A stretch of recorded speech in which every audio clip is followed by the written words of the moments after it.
Midland ISD looking to officially rename Robert E. Lee High School and Robert E. Lee Freshman High School. Good evening and thanks for joining us tonight. I'm Jian Kim. Along with those in the community, members of the Midland City Council are now publicly showing their support. Big 2's Marco Ramirez spoke with one of them today. He joins us now live from the newsroom. Marco, what did he have to say about this historic change? Well, Gian, Councilman John Norman says changing the name is a step in the right direction, and being a graduate of Midland Lee High School, this change hits home for him. I'm excited about it. You know, I think it's a long time coming. The Midland ISD Board of Trustees voted 6-1 in favor of renaming Robert E. Lee High School and Freshman High School. Midland City Councilman John Norman says this change is long overdue.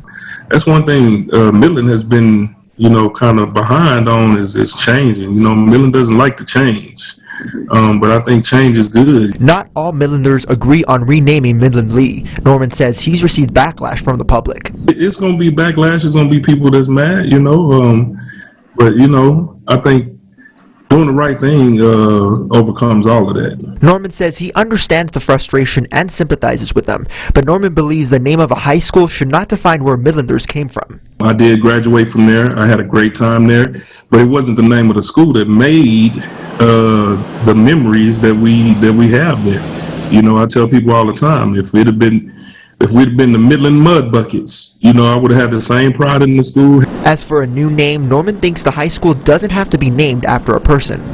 One thing that I've always thought is just renaming it something that Midland is known for. You know what I'm saying? Which we have quite a few things that we're known for, but especially oil. But above all else, Norman says he hopes this change will help mend wounds of the past. It's not going to change the hearts of man, but I think it makes a statement that says the city of Midland or MISD is willing to move in the right direction moving forward.